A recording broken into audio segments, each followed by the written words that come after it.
আসসালামু আলাইকুম। আমাদের অনলাইন ক্লাসে সবাইকে স্বাগতম। আমাদের আজকে অনলাইন ক্লাসে তোমাদের বিজ্ঞানের অষ্টম অধ্যায়ের উপর পড়ানো হবে। অষ্টম অধ্যায়ের নাম হচ্ছে রাসায়নিক বিক্রিয়া। রাসায়নিক বিক্রিয়া অধ্যায়টা খুবই ইম্পর্টেন্ট একটা অধ্যায়, কারণ তোমরা যখন নবম দশম শ্রেণীতে উঠবা তখন তোমাদের এই অধ্যায়টার বেসিক যদি এখন ভালো করে ক্লিয়ার থাকে, তাহলে তখন তোমাদের 9-10 রসায়ন বইটা পড়তে তোমাদের অনেক অনেক বেশি সহজ মনে হবে।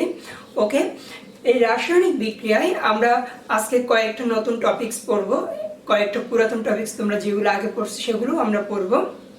দেখো, এই অধ্যায়ে আমরা সবার আগে প্রতীক সংকেত নিয়ে একটু কথা বলবো, তারপর আমরা যোজনী সম্পর্কে বলবো। যোজনী অধ্যায়টা কিন্তু তোমাদের জন্য একদম নতুন টপিকস। এরপর আমরা বিভিন্ন রাসায়নিক সমীকরণ, রাসায়নিক বিক্রিয়া সম্পর্কে পড়বো। ওকে, তাহলে সবাই খেয়াল করো। সবার আগে আসো প্রতীক। প্রতীক কাকে বলে?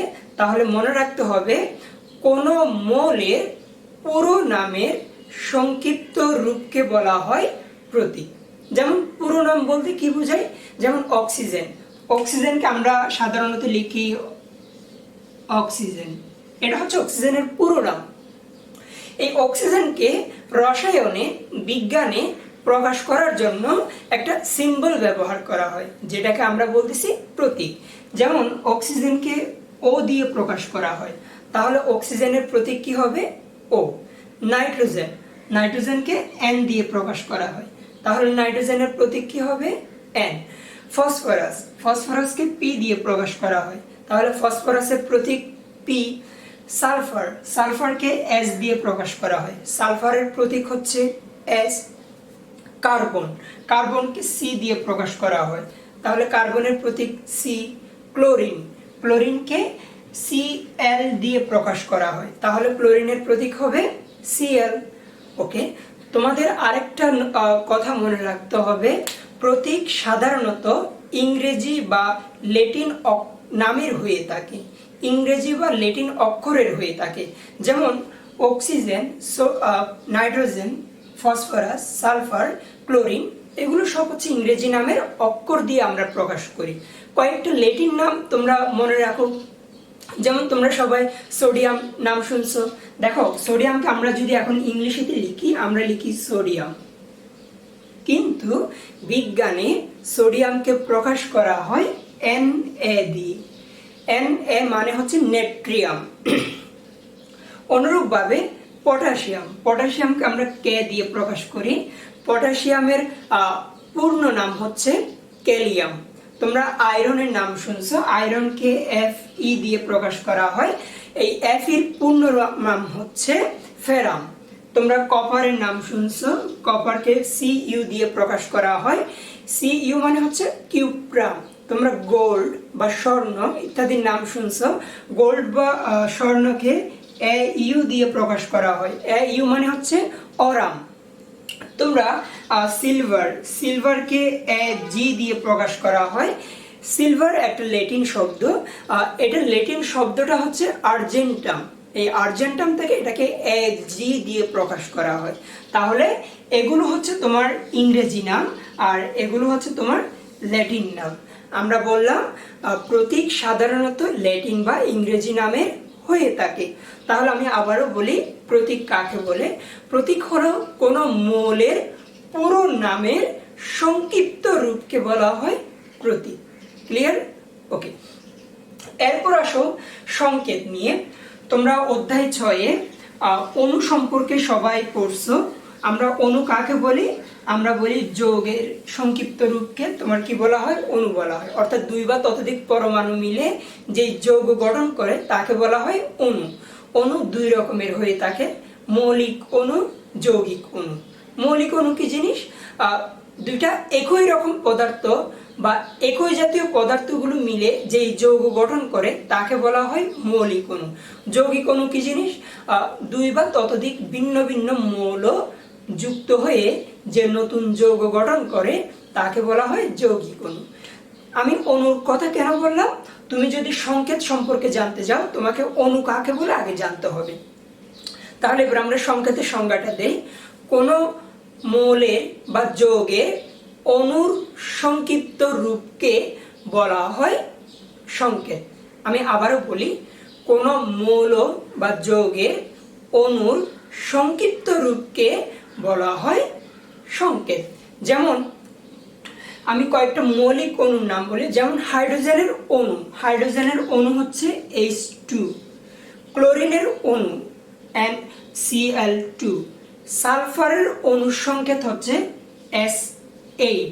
তোমরা ফসফরাসের অণুর সংকেত হচ্ছে P4। এগুলো হচ্ছে মৌলিক অণু। কেন মৌলিক অণু? কারণ এই হাইড্রোজেনের অণুটা দুইটা হাইড্রোজেন দিয়ে গঠিত, সালফারের অণুটা দুই বা ততোধিক 8টা সালফার দিয়ে গঠিত। তাহলে একই জাতীয় একাধিক পরমাণু যুক্ত হয়ে যে যৌগ গঠন করে তাকে বলা হয় মৌলিক অণু। এগুলোকে বলা হচ্ছে মৌলিক অণু। যৌগিক অণু কাকে বলে? যেমন হাইড্রোজেন ক্লোরাইড, আমরা কিন্তু যখন সংকেত লিখি আমরা পুরো হাইড্রোজেন ক্লোরাইড লিখি না, আমরা কিন্তু কখনো লিখি না হাইড্রোজেন ক্লোরাইড, আমরা কি পুরোটাই লিখি না, আমরা একটা সংকেত দিয়ে একটা সংক্ষিপ্ত রূপ দিয়ে লিখি। যেমন হাইড্রোজেন ক্লোরাইডকে আমরা লিখি HCl, এটা হচ্ছে হাইড্রোজেন ক্লোরাইডের সংকেত। এই যে মৌল বা যৌগের অণুর সংক্ষিপ্ত রূপকে, এই যে পুরো নাম না লিখে আমরা সংক্ষিপ্ত আকারে লিখি, এটাকেই বলা হচ্ছে সংকেত। যেমন পানি হাইড্রোজেন আর অক্সিজেন নিয়ে গঠিত হয়, কিন্তু আমরা পানির সংকেত লিখি H2O।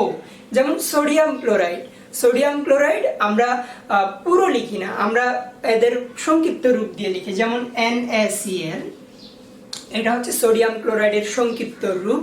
যেমন অ্যালুমিনিয়াম ক্লোরাইড হচ্ছে AlCl3, এগুলোকে বলা হচ্ছে সংক্ষিপ্ত রূপ।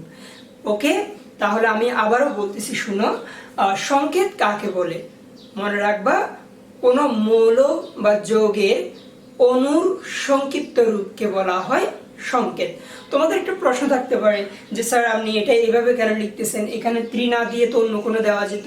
মনে রাখবা, সংকেত লেখার জন্য তোমাদেরকে নতুন একটা টপিক জানা লাগবে, সেটা হচ্ছে যোজনী।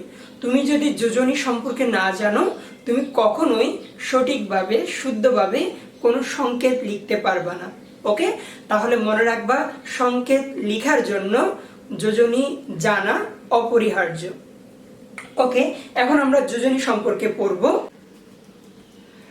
ওকে, আমরা বললাম তুমি যদি সংকেত লিখতে যাও আমাদের যোজনী জানা লাগবে। এই যে তোমরা চার্টটা দেখতেছো, এটা হচ্ছে যোজনী চার্ট। তোমাদের বইয়ে যোজনীর একটা চার্ট দেওয়া আছে।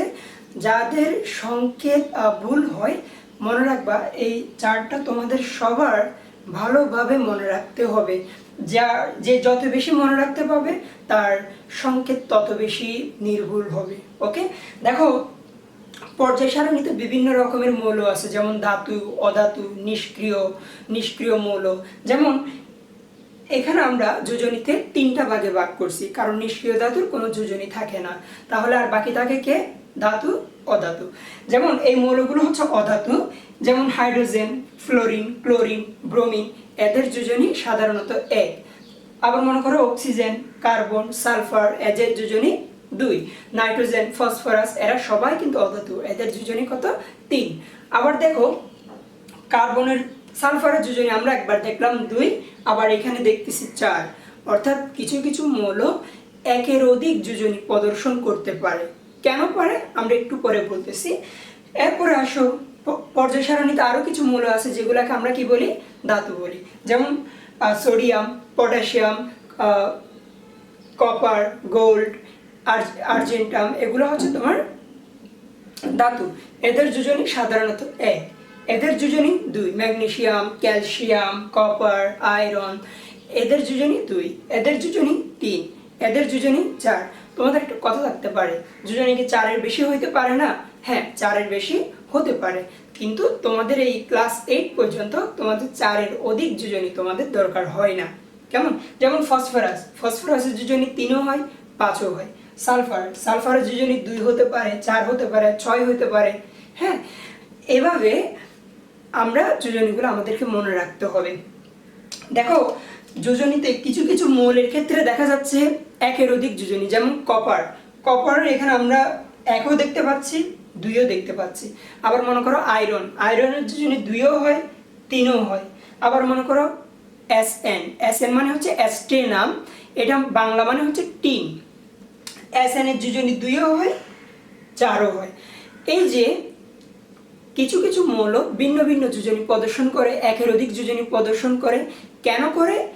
কারণ হচ্ছে আমরা জানি মৌলগুলো যখন আরেকজনের সাথে রিয়েকশন করতে যায়, যখন বিক্রিয়া করতে যায়, তখন তাদের মধ্যে উত্তেজিত অবস্থার সৃষ্টি হয়, মানে তার ভিতরে তাপমাত্রা বেড়ে যায়। যখন উত্তেজিত অবস্থার সৃষ্টি হয় তখন এই মৌলগুলোর সর্বশেষ শক্তি স্তরে বিজোড় ইলেকট্রন সংখ্যা বেড়ে যায়, যার কারণে মৌলগুলো একের অধিক যোজনী প্রদর্শন করে। আমি আবারও বলতেছি, শুনো।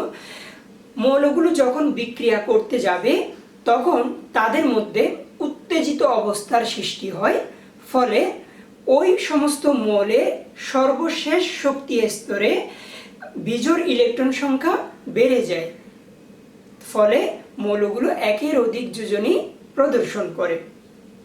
যাদের একের অধিক যোজনী প্রদর্শন করে তাদের যৌগ লেখার সময় আমরা আবার ভিন্ন ভিন্ন নাম ইউজ করে থাকি। যেমন কপার, কপার যখন যোজনী এক ব্যবহার করে আমরা কোনো সংকেত লিখব তখন তার নামের শেষে আস কথাটা থাকবে। যখন আমরা দুই ব্যবহার করব তখন নামের শেষে ইক কথাটা থাকবে। তার মানে একটা কথা বোঝা গেল, যাদের একের অধিক যোজনী বিদ্যমান তাদের ছোট যোজনীটাকে লেখার সময় আমরা নামের শেষে আস ইউজ করব এবং বড় যোজনীর নামের শেষে ইক ইউজ করব। যেমন আমি সংকেত লেখার আগে একবার এমনি বলি, শুনো। যেমন cuprous oxide, cupric oxide, ferrous oxide, ferric oxide, ferrous chloride, ferric chloride. এই যে নামের শেষে আমরা একবার বলতেছি ফেরাস, আবার বলতেছি ফেরিক। ফেরাস মানে যোজনী আমরা দুই ব্যবহার করছি, ফেরিক মানে যোজনী আমরা কত ব্যবহার করছি? তিন ব্যবহার করছি। তাহলে যৌগ লেখার সময় যদি তুমি ছোট যোজনী ব্যবহার করো তবে নামের শেষে আস কথাটা থাকতে হবে।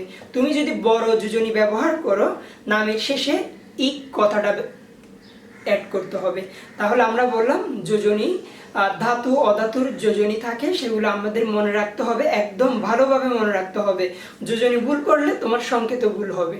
ওকে, এবার আসো আরেক রকমের মৌল যেগুলোকে আমরা বলি যৌগমূলক। যৌগমূলকের ইংরেজি শব্দ হচ্ছে রেডিক্যাল। এদেরকে কেন যৌগমূলক বলা হয়? কারণ কিছু মৌল পরস্পরের সাথে যুক্ত হয়ে যৌগ গঠন করতে চায়, কিন্তু তারা যৌগ গঠন না করে ওই পুরা যৌগটা একটা মৌলের মতো আচরণ করে। যেমন NH4,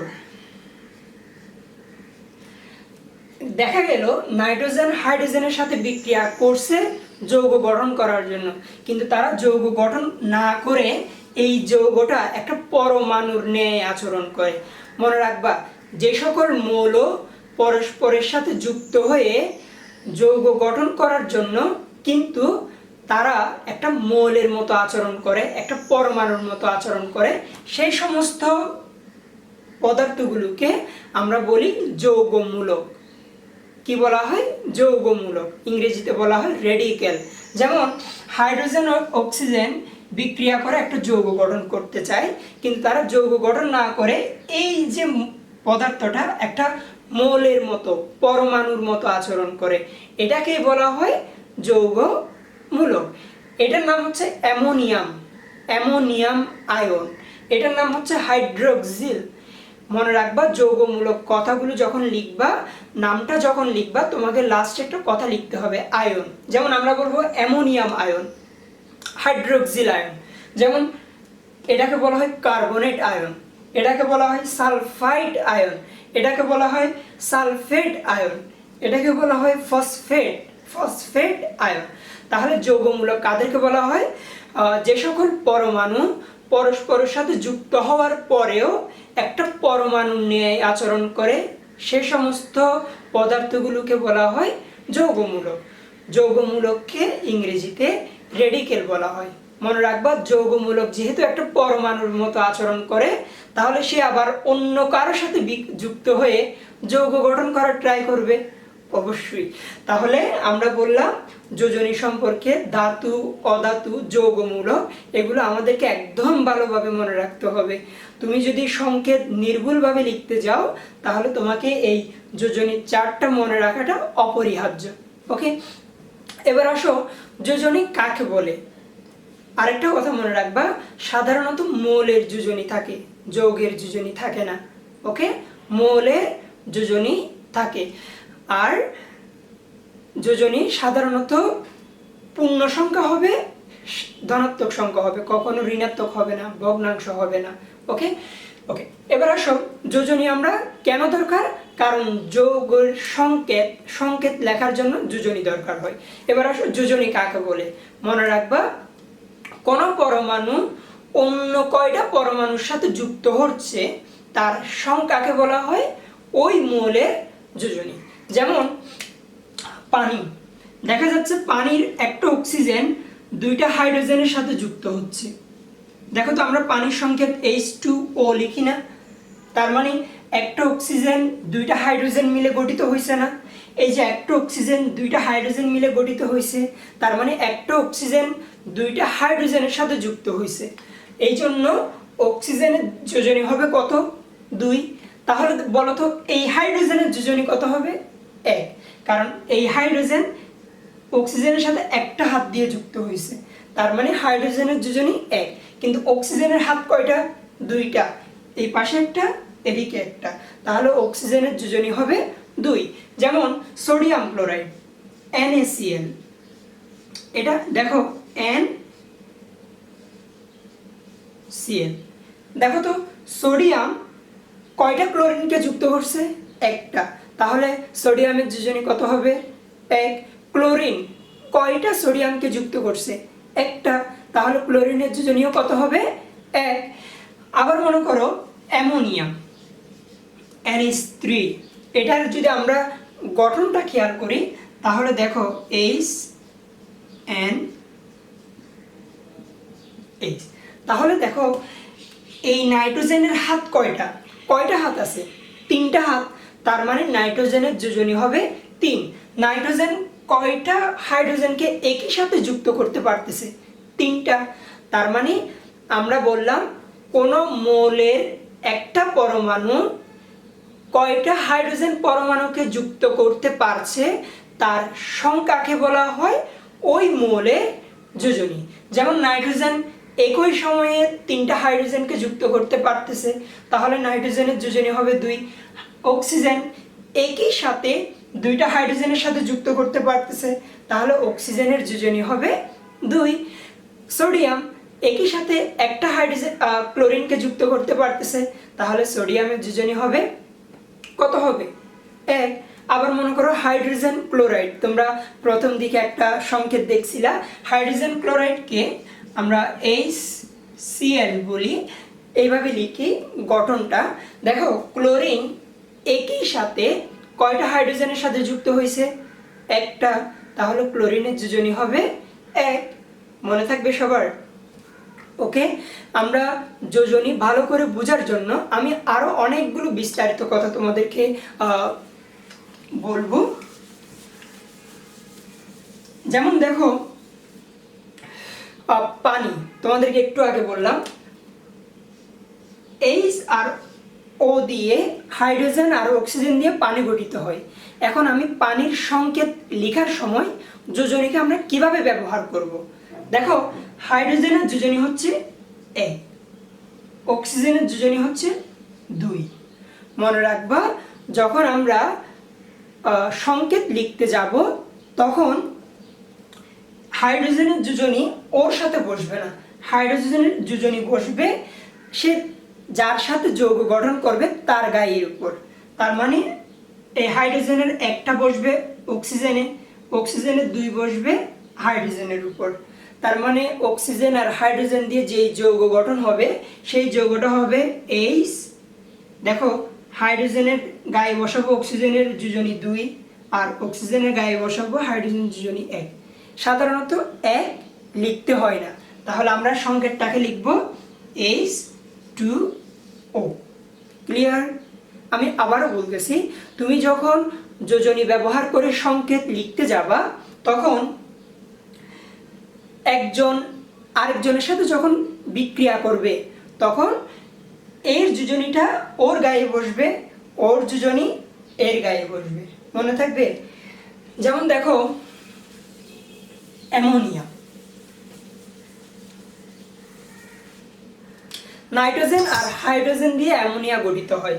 তাহলে নাইট্রোজেন আর হাইড্রোজেন দিয়ে অ্যামোনিয়া গঠিত হয়। নাইট্রোজেনের যোজনী হচ্ছে 3, হাইড্রোজেনের যোজনী হচ্ছে 1। দেখে তোমরা বলো তো এটার সংকেত কি হবে? আমরা জানি এই নাইট্রোজেনের 3 যোজনীটা ওর গায়ে বসবে, আর হাইড্রোজেনের 1 যোজনীটা ওর গায়ে বসবে। তাহলে সংকেতটা দাঁড়াবে N, এখানে 1 লিখতে হবে না, আর H কত লিখবো? 3। এটা হচ্ছে অ্যামোনিয়ার সংকেত। তাহলে এই যে যোজনী যদি তুমি জানো, তাহলে তোমার আর ভুল হওয়ার কোনো ধরনের স্কোপ নেই। আরেকটু উদাহরণ তোমরা খেয়াল করো, সোডিয়াম ক্লোরাইড। দেখো NaCl, সোডিয়ামের যোজনী হচ্ছে 1, ক্লোরিনের যোজনী হচ্ছে 1। তাহলে এরা যখন যৌগ গঠন করবে, এর যোজনী ওর গায়ে বসবে আর এর যোজনীটা ওর গায়ে বসবে। তাহলে NaCl, এখানে আমরা 1টা সাধারণত দিব না। ওকে, আরো একটু উদাহরণ দেখো, পটাশিয়াম ক্লোরাইড, KCl, এর যোজনী 1, এর যোজনীও 1। তাহলে যৌগটা কি হবে? KCl, 1 বসাতে হবে না। আরো একটু উদাহরণ দেখো, অ্যালুমিনিয়াম ক্লোরাইড, অ্যালুমিনিয়াম আর হচ্ছে ক্লোরিন দিয়ে যেই সংকেত কি লিখতে পারবো, অ্যালুমিনিয়ামের যোজনী হচ্ছে 3, ক্লোরিনের যোজনী হচ্ছে 1। তাহলে তোমরাই বলো এটার সংকেত কি হবে? এটার সংকেত হবে Al, এখানে 1টা দিতে হবে, ক্লোরিনের যোজনী ওর গায়ে বসবে, 1 দিতে হবে না। তাহলে AlCl, এই ক্লোরিনের যোজনীটা ওর গায়ে বসবে, তাহলে কি হবে? AlCl3। মনে থাকবে সবার? আমরা আরো একটা যৌগ দেখি, যেমন ক্যালসিয়াম আর হচ্ছে ক্লোরিন দিয়ে যে যৌগ বা যে সংকেতটা আমরা লিখতে পারবো, সংকেতটা কি হবে? ক্যালসিয়ামের যোজনী তোমরা চার্টে দেখো 2, ক্লোরিনের যোজনী হচ্ছে 1। তাহলে এই দুইটা মৌল পরস্পরের সাথে যুক্ত হয়ে যে যৌগটা গঠিত হবে, সেটা হবে Ca, এর 1টা লিখতে হবে না, ক্লোরিনের 1টা ওর গায়ে লিখতে হবে না, Cl, আর ক্যালসিয়ামের 2 যোজনীটা ওর গায়ে লিখতে হবে। এটাই হচ্ছে তোমার যোজনী, মনে রাখলে তোমার সুবিধা। আমরা লাস্ট একটা এক্সাম্পল দেই, যেমন অ্যালুমিনিয়াম আর অক্সিজেন নিয়ে। দেখো, অ্যালুমিনিয়ামের যোজনী হচ্ছে 3, অক্সিজেনের যোজনী 2। তাহলে এদের দ্বারা যেই সংকেতটা গঠিত হবে, সেটা হবে Al, এখানে কার যোজনী বসবে? অক্সিজেনের।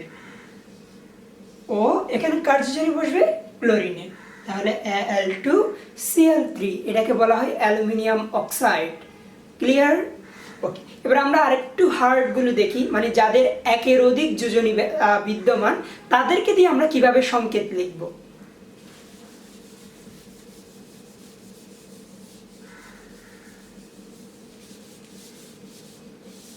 যেমন কার্বন, কার্বনের যোজনী তুমি কত কত জানো?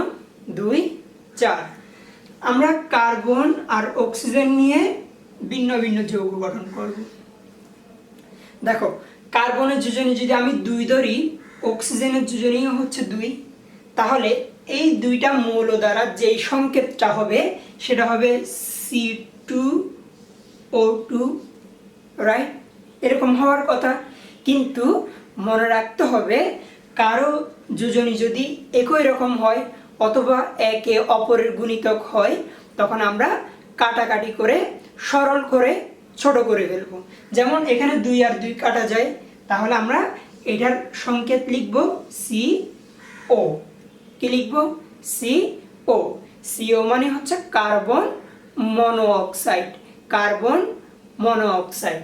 আবার মনে করো কার্বন আর অক্সিজেন, এখানে আমরা কার্বনের যোজনী 2 ব্যবহার করছি, এখানে আমরা কার্বনের যোজনী 4 ধরলাম, অক্সিজেন হচ্ছে সবসময় 2, তাহলে এদের দ্বারা যেই যৌগ গঠিত হবে সেটা হওয়ার কথা হচ্ছে C2O4, রাইট। কিন্তু আমরা বললাম যোজনীগুলো যদি একই রকম হয় অথবা একে অপরের গুণিতক হয় তখন আমরা কাটাকাটি করে ছোট করে ফেলবো। তাহলে 2 আর এটা দিয়ে কাটা যায়, এটাকে কাটলে এখানে থাকবে আর 1, এখানে থাকবে 2, তাহলে এটার আরেকটা সংকেত বলা যাবে CO2। এটাকে আমরা কি বলি? Carbon dioxide. ক্লিয়ার? আবার মনে করো কার্বনের আমরা 4 ধরলাম, হাইড্রোজেনের আমরা তো সবসময় 1, তাহলে এই কার্বন হাইড্রোজেন দিয়ে যেই যৌগ গঠিত হবে এটাকে বলা হয়, এটাকে কি বলা হবে? CH4। এটা হচ্ছে মিথেনের সংকেত। কিসের সংকেত? মিথেনের সংকেত। মনে থাকবে? তাহলে তোমাদেরকে এইভাবে করে যোজনী জানলে তুমি যৌগগুলো লিখতে পারবা। ওকে, এরপরে আসো যোজনী সম্পর্কে আরো কয়েকটা আমি উদাহরণ দিই। যেমন আয়রন দিয়ে তোমাদেরকে বলি, আয়রনের যোজনী 2ও হতে পারে 3ও হতে পারে। দেখি এই আয়রন অক্সিজেনের সাথে যৌগ গঠন করলে কিভাবে করবে। দেখো এর যোজনী আমরা একবার 2 ধরলাম আবার 3 ধরলাম, এর তো সবসময় 2, তাহলে এদের দ্বারা যে যৌগ গঠিত হবে সেটাকে আমরা লিখব Fe2O2। আমরা জানি গুণিতক হলে কাটাকাটি করে সরল করতে হবে, তাহলে এটার একরের যোজনী হবে FeO। আচ্ছা, আমরা বললাম এটা আয়রনের ছোট যোজনী ব্যবহার করছি না, তাহলে এটার নামের শেষে আস থাকতে হবে, তাহলে এই যৌগের নাম কি হবে? কি হবে? Ferrous oxide. তাহলে এই যৌগের নাম কি হবে? Ferrous oxide. Ferrous oxide. এখানে আসো, এখানে আমরা আয়রনের বড় যোজনী ব্যবহার করছি, তাহলে এটা দিয়ে যৌগটা হবে Fe2O3। এখানে কি কাটাকাটি যায়? যায় না। কাটাকাটি না গেলে ওইভাবেই রেখে দিতে হবে। ওকে, এখানে আমরা বড় যোজনী ব্যবহার করছি, তাহলে এটার নামের শেষে ইক থাকতে হবে, তাহলে এটার নাম কি হবে? Ferric oxide. ফেরিক।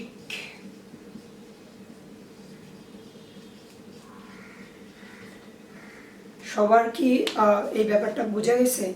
তুমি এই ব্যাপারটা যত বেশি ভালো করে মনে রাখতে পারবা তোমার তত বেশি যৌগ লিখতে, সংকেত লিখতে তোমার একদম ইজি মনে হবে। তুমি নিজে চাইলে এবার বাসায় অনেকগুলো যৌগ নিজে নিজে লিখতে পারবা, এখান থেকে নিয়ে নিজে নিজে লিখতে পারবা। তবে যৌগ লেখার সময় মনে রাখবা যে ধাতু যে ধনাত্মক তাকে আগে লিখতে হয়, যে অধাতু সে বা যে ঋণাত্মক যে অক্সিজেন গ্রহণ করে তাকে আমরা অধাতু বলি, তাকে যৌগ লেখার সময় পরে লিখতে হবে। যেমন এখানে অক্সিজেনকে পরে লিখছি, আয়রনকে আগে লিখছি। কেমন? ওকে, এবার আসো যৌগমূলক দিয়ে আমরা কিভাবে সংকেত লিখতে পারবো। আমরা একটু আগে বললাম যৌগমূলকও একটা পরমাণু নিয়ে আচরণ করে, আর পরমাণুগুলো দিয়েই তো আমরা সংকেত লিখি, তাই না? তাহলে যৌগমূলক দিয়ে এবার আমরা কিভাবে সংকেত লেখা যায় আমরা সেই দিকে খেয়াল করি।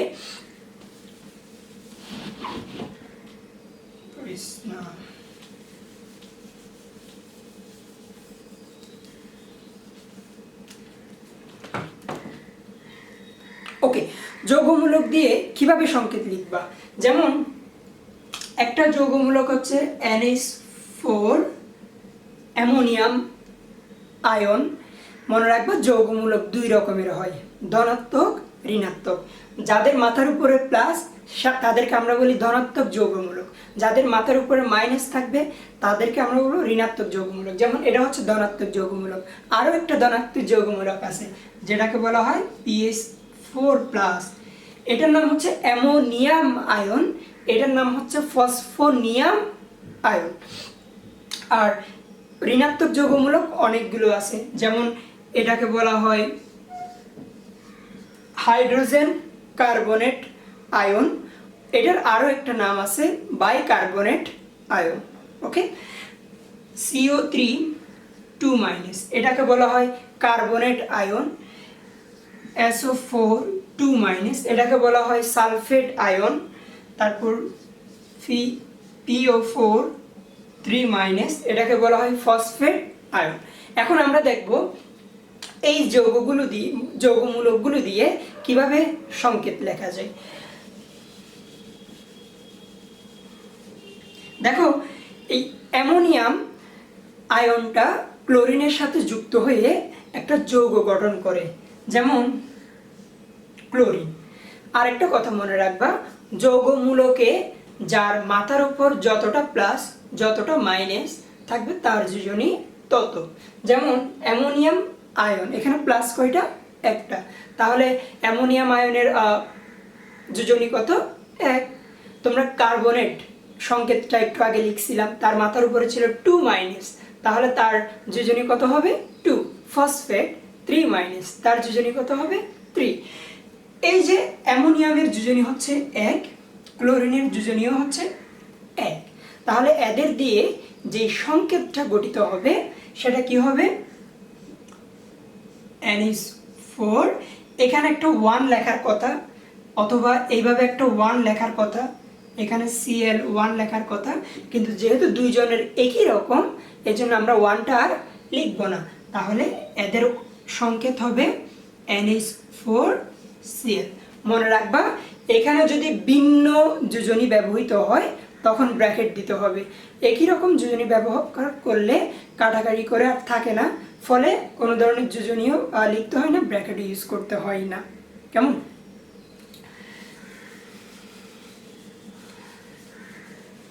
আবার মনে করো ক্যালসিয়াম। ক্যালসিয়ামের যোজনী হচ্ছে 2, আর এই যৌগমূলকের নাম হচ্ছে হাইড্রোক্সিল মূলক। এটার যোজনী হচ্ছে 1। এদের দিয়ে যখন তুমি যৌগ গঠন করবা তাহলে আমাদেরকে লিখতে হবে Ca, এখানে 1 বসানোর কথা, 1, এখানে OH 2 বসানোর কথা, কিন্তু এইভাবে লিখলে ভুল হবে। এখানে OH2, এটার মানে হচ্ছে হাইড্রোজেন 2টা, কিন্তু আসলে কি হাইড্রোজেন 2টা, নাকি ওর পুরো যোজনীটা ওর গায়ের উপরে বসবে। এই জন্য এই যে বড় যোজনী যখন বসবে আমাদেরকে 2 ইউজ করতে হবে, মনে থাকবে। আবার মনে করো, তখন কিন্তু তোমাকে ব্র্যাকেটও ব্যবহার করতে হবে। আবার সোডিয়াম যখন হাইড্রোক্সিল মূলকের সাথে যুক্ত হবে, এর যোজনীয় 1, এর যোজনীয় 1, তাহলে এদের দ্বারা যৌগটা গঠিত হবে NaOH। এখানে ব্র্যাকেটও ব্যবহার করতে হবে না, কোনো ধরনের চিহ্ন লিখতে হবে না, কারণ দুইজনের যোজনী হচ্ছে সেম। ওকে, এরপরে মনে করো অন্যান্য মৌলগুলো দিয়ে আসো। সোডিয়ামের সাথে কার্বনেট ব্যবহার করো। সোডিয়ামের যোজনী 1, কার্বনেটের যোজনী হচ্ছে 2। এদের দিয়ে যে যৌগটা গঠিত হবে সেটাকে আমরা বলবো Na। ওর যোজনীটা ওর গায়ের উপরে পড়বে, Na2, আর এর 1টা এর উপরে দিতে হবে। যেহেতু এর যোজনী 1 এজন্য আমরা ব্র্যাকেট দিব না। ওকে, তাহলে Na2CO3, এটা হচ্ছে সোডিয়াম কার্বনেট। আবার মনে করো ক্যালসিয়ামের সাথে যখন কার্বনেট ব্যবহার করবা,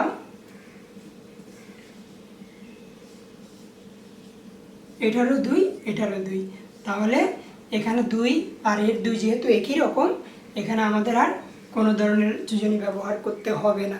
তাহলে এটা হচ্ছে ক্যালসিয়াম কার্বনেট। এরপরে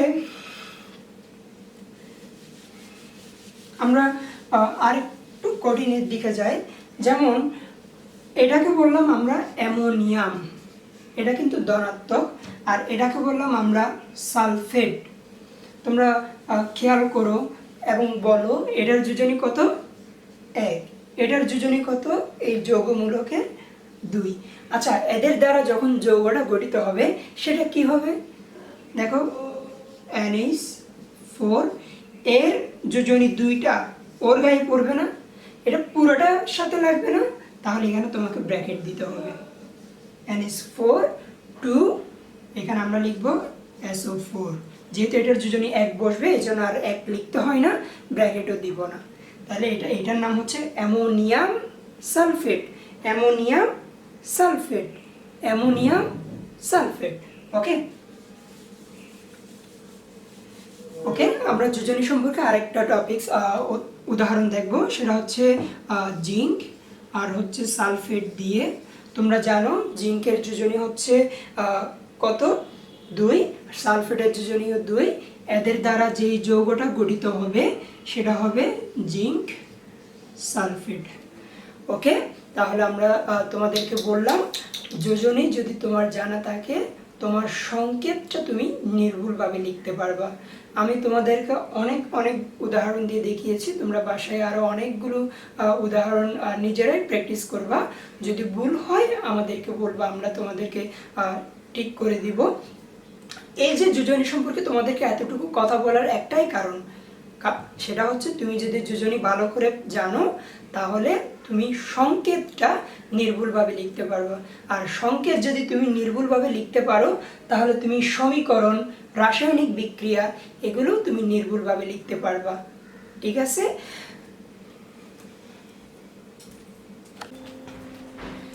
ওকে, আমরা এখন রাসায়নিক সমীকরণ সম্পর্কে জানবো। রাসায়নিক বিক্রিয়া লিখতে হলে তোমাকে রাসায়নিক সমীকরণ সম্পর্কে জানা লাগবে। রাসায়নিক সমীকরণ কাকে বলে, রাসায়নিক সমীকরণ কিভাবে লিখতে হয়, রাসায়নিক সমীকরণ কিভাবে সমতাকরণ করতে হয়, এই সমস্ত বিষয় তোমাকে জানা লাগবে। সবার আগে আসো রাসায়নিক সমীকরণ। একটা সমীকরণে যেমন দুইটা পক্ষ থাকে, বাম পক্ষ ডান পক্ষ, সিমিলারলি রাসায়নিক সমীকরণেও দুইটা পক্ষ থাকে। বাম পক্ষকে আমরা বলি বিক্রিয়ক। কারণ বিক্রিয়ক কাকে বলে মনে রাখবা, যারা রাসায়নিক বিক্রিয়ায় অংশগ্রহণ করে তাদেরকে বলা হয় বিক্রিয়ক। আর যারা বিক্রিয়া করে, যে সমস্ত যা উৎপাদন করে তাদেরকে বলা হয় উৎপাদ। যেমন এই বিক্রিয়াতে খেয়াল করো, জিঙ্ক আর সালফিউরিক অ্যাসিড বিক্রিয়া করছে, তাহলে জিঙ্ক আর সালফিউরিক অ্যাসিড দুইটাকেই আমরা বলবো বিক্রিয়ক। আবার ওরা বিক্রিয়া করে জিঙ্ক সালফেট আর হচ্ছে হাইড্রোজেন উৎপাদন করছে, তাহলে জিঙ্ক সালফেট আর হাইড্রোজেন হচ্ছে উৎপাদ। অনুরূপভাবে হাইড্রোজেন আর অক্সিজেন বিক্রিয়া করতেছে, তাহলে হাইড্রোজেন আর অক্সিজেন হচ্ছে বিক্রিয়ক। আর হাইড্রোজেন অক্সিজেন বিক্রিয়া করে যে পানি উৎপাদন হয়, পানিকে আমরা বলবো উৎপাদ। মনে থাকবে। আরেকটা কথা, রাসায়নিক সমীকরণ লিখতে হলে যদি একাধিক বিক্রিয়ক থাকে তাহলে বিক্রিয়কগুলোর মাঝখানে যোগ চিহ্ন দিতে হবে। বিক্রিয়ার ফলে যদি একাধিক উৎপাদ উৎপন্ন হয় তাহলে তাদের মাঝখানেও প্লাস চিহ্ন দিতে হবে। আর রাসায়নিক সমীকরণ লেখার সময় অনেক সময় আমরা তীর চিহ্ন, অনেক সময় আমরা সমান চিহ্ন ব্যবহার করে থাকি। আমরা কখন তীর চিহ্ন ব্যবহার করব আর কখন সমান চিহ্ন ব্যবহার করব মনে রাখবা। রাসায়নিক সমীকরণের বাম পক্ষ আর ডান পক্ষের অণুর সংখ্যা, পরমাণুর সংখ্যা যদি সমান হয় তখন আমরা সমান চিহ্ন ব্যবহার করব। বাম পক্ষ আর ডান পক্ষ যদি অণুর সংখ্যা সমান না হয় তাহলে আমরা তীর চিহ্ন ব্যবহার করব। তবে দুই ধরনের বিক্রিয়াই কারেক্ট। এরপর আসো রাসায়নিক সমীকরণ কাকে বলে।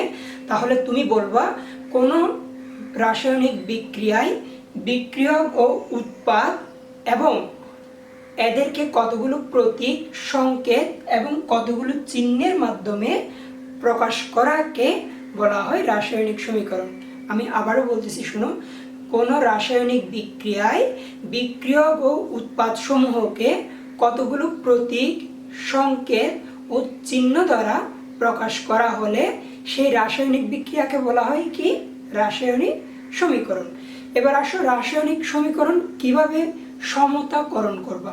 সমতাকরণ কথাটার মানে হচ্ছে বাম পক্ষ ডান পক্ষ দুইটাতে পরমাণুর সংখ্যা সমান করা। যেমন দেখো, এটা হচ্ছে নাইট্রোজেন আর এটা হচ্ছে হাইড্রোজেন। নাইট্রোজেন আর হাইড্রোজেন পরস্পরের সাথে বিক্রিয়া করে একটা যৌগ উৎপাদন করে, সেটাকে আমরা বলি অ্যামোনিয়া। এই যৌগটার নাম হচ্ছে অ্যামোনিয়া। তোমরা একটা জিনিস খেয়াল করো, এই পাশে হাইড্রোজেন হচ্ছে দুইটা, এই পাশে হাইড্রোজেন কয়টা? তিনটা। এই পাশে নাইট্রোজেন একটা, এই পাশে নাইট্রোজেন দুইটা। তাহলে বলো দুই পাশে কি নাইট্রোজেন আর হাইড্রোজেনের সংখ্যা সমান আছে? সমান নাই। মনে রাখবা, সমান না থাকলে তাকে আমরা মাঝখানে সমান চিহ্ন দিতে পারবো না। এই যে দুই পাশে পরমাণুর সংখ্যা সমান করাকে বলা হচ্ছে রাসায়নিক সমীকরণকে সমতাকরণ করা। তাহলে কিভাবে সমতাকরণ করবা? দেখো, আমি যদি এই বিক্রিয়াতে এখানে যদি একটা 3 বসাই আর এখানে যদি আমি একটু 2 বসাই, তাহলে দেখো তো এখানে এখন নাইট্রোজেন কয়টা? 2টা। এখানে নাইট্রোজেন কয়টা হয়েছে? 2টা।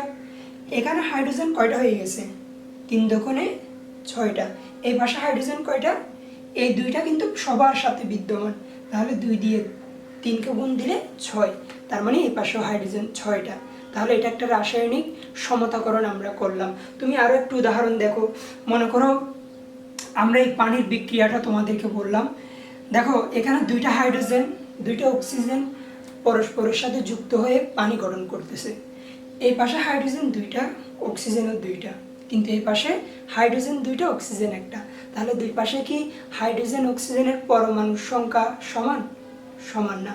এই যে দুই পাশে হাইড্রোজেন পরমাণুর সংখ্যা, অক্সিজেন পরমাণুর সংখ্যা সমান করা, একই রকম করা, এটাকে বলা হচ্ছে সমতাকরণ। তাহলে দেখো কি করলে, কত বসালে, কোথায় কত বসালে দুই পাশ সমান হবে, সেটাই আমাদেরকে জানতে হবে। তাহলে দেখো, আমি যদি এখানে একটু 2 বসাই আর এখানে একটু 2 দেই, তাহলে 2 দুগুণে 4টা হাইড্রোজেন, অক্সিজেন 2টা। এখানে 2 দুগুণে 4 মানে হাইড্রোজেন 4টা আর অক্সিজেনের এখানে 1টা, তাহলে 2 একে 2, তাহলে অক্সিজেন 2টা। তাহলে এখন বাম পাশ ডান পাশ সমান। এখন আমরা মাঝখানে সমান চিহ্ন ব্যবহার করতে পারবো। আমরা অ্যামোনিয়া যখন আমরা এইভাবে লিখবো N2 3H2, তখন এখানে তুমি তীর চিহ্ন ব্যবহার না করে সমান চিহ্ন ব্যবহার করতে পারবা। ওকে, এটাই হচ্ছে রাসায়নিক সমীকরণের সমতাকরণ। এরপর আসো রাসায়নিক বিক্রিয়া। তোমাদের এই অধ্যায়ে কয়েক রকমের রাসায়নিক বিক্রিয়া দেওয়া আছে, যেমন সংযোজন রাসায়নিক বিক্রিয়া, বিযোজন, দহন, প্রতিস্থাপন, প্রশমন। আমরা এই বিক্রিয়াগুলো সম্পর্কে আমরা ডিটেলসে এই অধ্যায়ে জানব। সবার আগে আসো সংযোজন কাকে বলে। সংযোজন মানে হচ্ছে যুক্ত করা, তার মানে 2 বা ততোধিক পরমাণু বা অণু যুক্ত হয়ে যদি একটা যৌগ গঠন করে। মনে রাখতে হবে শুধু একটা যৌগ উৎপাদন হতে হবে, একের অধিক হলে তাকে সংযোজন বলা যাবে না। যদি একটি মাত্র যৌগ গঠন করে তাকে বলা হবে সংযোজন। যেমন আয়রন মানে সালফারের সাথে বিক্রিয়া করে তারা আয়রন সালফাইড উৎপাদন করে। দেখো তো, আয়রন আর সালফার যুক্ত হয়ে কয়টা যৌগ উৎপাদন করছে? একটা যৌগ। এরকম 2 বা ততোধিক মৌল বা পরমাণু বা অণু যুক্ত হয়ে যদি একটা যৌগ গঠন করে তাকে আমরা বলবো সংযোজন বিক্রিয়া। যেমন জিঙ্ক সালফারের সাথে বিক্রিয়া করে জিঙ্ক সালফাইড উৎপাদন করে। এটা হচ্ছে একটা সংযোজন বিক্রিয়ার উদাহরণ। অনুরূপভাবে তুমি আরও বলতে পারবা নাইট্রোজেন আর হাইড্রোজেন যুক্ত হয়ে অ্যামোনিয়া উৎপাদন করা, এটাও একটা সংযোজন বিক্রিয়া। ওকে, তাহলে আমরা বললাম 2 বা ততোধিক পরমাণু অথবা 2 বা ততোধিক অণু বা 2 বা ততোধিক পদার্থ পরস্পরের সাথে যুক্ত হয়ে যদি একটি মাত্র যৌগ গঠন করে তাকে বলা হবে সংযোজন বিক্রিয়া। মনে থাকবে। এরপর আসো বিযোজন বিক্রিয়া। বিযোজন বিক্রিয়া সংযোজন বিক্রিয়ার ঠিক উল্টো।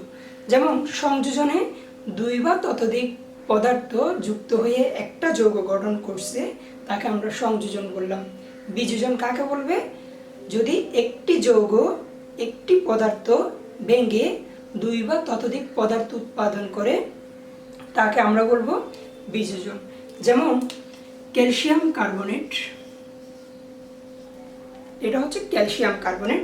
ক্যালসিয়াম কার্বনেটকে আমরা যদি তাপ দেই, এখানে যদি তাপ দেই, তাহলে এটা ক্যালসিয়াম অক্সাইড আর হচ্ছে কার্বন ডাই অক্সাইডে পরিণত হয়।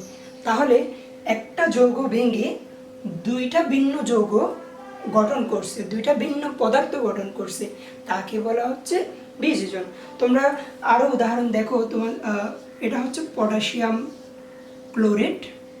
এই পটাশিয়াম ক্লোরেটকে যদি তুমি তাপ দাও, তাহলে এখান থেকে পটাশিয়াম ক্লোরাইড উৎপাদন হবে আর অক্সিজেন উৎপাদন হবে।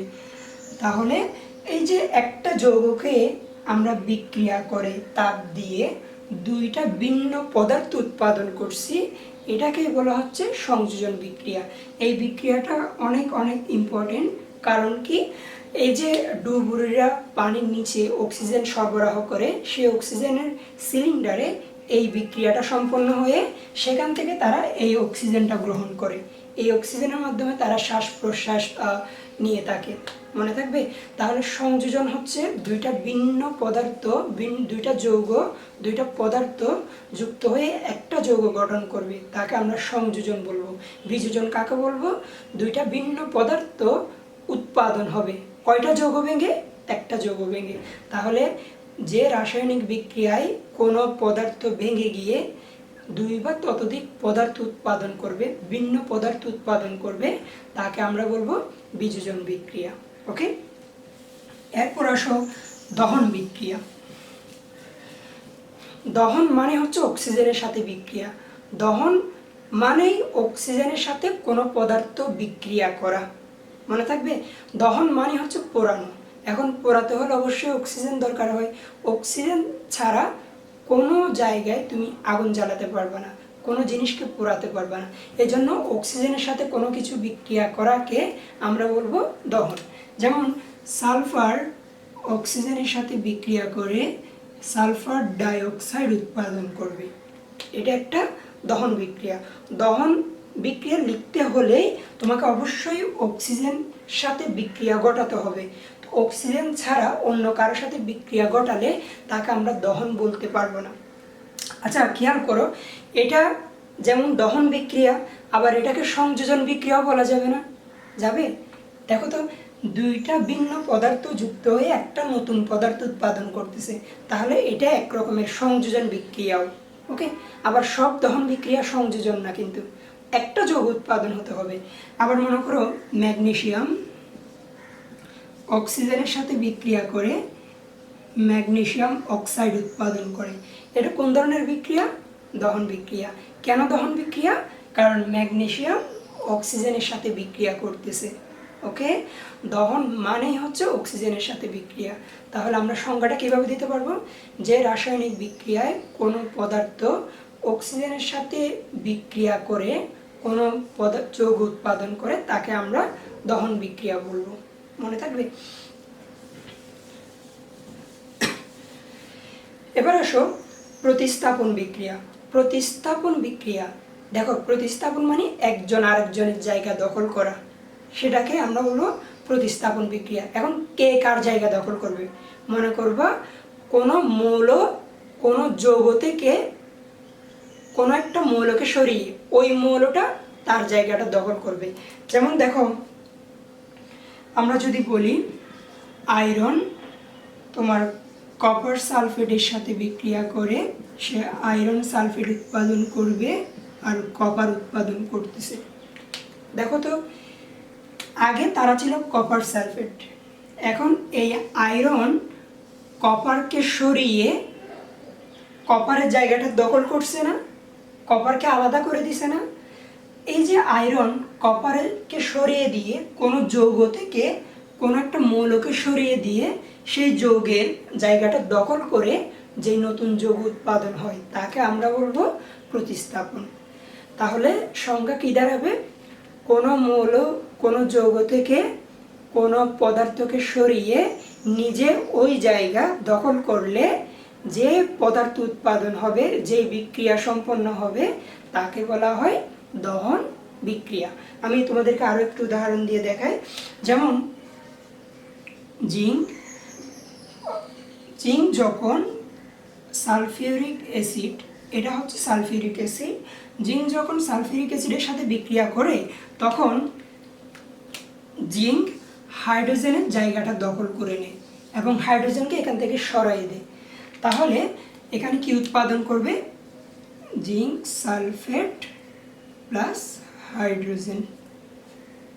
এই যে যৌগ থেকে হাইড্রোজেনকে সরিয়ে দিয়ে নিজে ওই জায়গাটা দখল করা, এটাকে বলা হয় প্রতিস্থাপন বিক্রিয়া। তাহলে আমি আবার বলতেছি, কোনো মৌল কোনো যৌগ থেকে কোনো পদার্থকে সরিয়ে দিয়ে নিজে ওই জায়গা দখল করে যে নতুন পদার্থ উৎপাদন করে সেই বিক্রিয়াটাকে বলা হবে প্রতিস্থাপন বিক্রিয়া। এই অধ্যায়ের সবার লাস্ট আরেক ধরনের বিক্রিয়া, সেটাকে বলা হচ্ছে প্রশমন বিক্রিয়া। প্রশমন বিক্রিয়ার আরও একটা নাম আছে, সেটা হচ্ছে নিরপেক্ষ বিক্রিয়া। কেন নিরপেক্ষ বিক্রিয়া বলা হয়, বা সবার আগে আসি আমরা প্রশমন বিক্রিয়া কাকে বলে। মনে রাখবা, অ্যাসিড আর ক্ষার দুই রকমের পদার্থ। তোমরা অধ্যায় 10 যখন পড়বা তখন পাবা অ্যাসিড কি জিনিস, ক্ষার কি জিনিস, কোনটা অ্যাসিড কোনটা ক্ষার।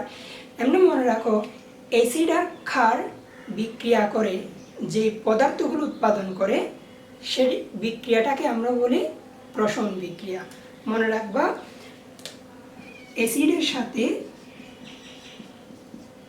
ক্ষার যদি বিক্রিয়া করে সব সময় লবণ এবং পানি উৎপাদন করবে। লবণ প্লাস পানি উৎপাদন করবে, এটা কিন্তু একদম ফিক্সড। অ্যাসিড ক্ষারের সাথে বিক্রিয়া করলে সব সময় লবণ আর পানি উৎপাদন করবে। লবণ হচ্ছে একটা নিরপেক্ষ পদার্থ, নিরপেক্ষ যৌগ। ওকে, এজন্য এই বিক্রিয়াটাকে বলা হয় প্রশমন বিক্রিয়া বা নিরপেক্ষ বিক্রিয়া। তোমরা কয়েকটা উদাহরণ খেয়াল করো। যেমন একটা অ্যাসিডের নাম বলছি আমরা সালফিউরিক অ্যাসিড, ইতিমধ্যে তোমরা জানছো। এটা যখন একটা ক্ষারের নামটা আপাতত মনে রাখো বা শিখে রাখো, যখন আমরা অধ্যায় 10 পড়াবো তখন আমরা না হয় চিনব কোনটা ক্ষার কোনটা অ্যাসিড, আমরা দেখলেই তখন চিনতে পারবো। এই অ্যাসিড যখন ক্ষারের সাথে বিক্রিয়া করে, এটা একটা ক্ষার, এটাকে বলা হয় সোডিয়াম হাইড্রোক্সাইড। এই ক্ষারের সাথে বিক্রিয়া করে সেখান থেকে সোডিয়াম সালফেট আর পানি উৎপাদন করে। এই যে সোডিয়াম সালফেট, এটা একটা লবণ, এটা একটা নিরপেক্ষ যৌগ, নিরপেক্ষ পদার্থ, আর এটা হচ্ছে পানি। তাহলে এই যে অ্যাসিড আর ক্ষার বিক্রিয়া করে লবণ আর পানি উৎপাদন করাকে বলা হয় প্রশমন বিক্রিয়া। আরো একটু উদাহরণ খেয়াল করো, মনে করো HNO3, তোমরা অধ্যায় 10 পড়লে সেখানে পাবা, এটাকে বলা হয় নাইট্রিক অ্যাসিড। এই নাইট্রিক অ্যাসিড যখন এই সোডিয়াম অক্সাইডের সাথে বিক্রিয়া করে তখন সে সোডিয়াম নাইট্রেট আর হচ্ছে পানি উৎপাদন করবে। তাহলে এই সোডিয়াম নাইট্রেটটা হচ্ছে একটা লবণ, এটা হচ্ছে একটা ক্ষার, এটা হচ্ছে একটা অ্যাসিড, এটা হচ্ছে পানি।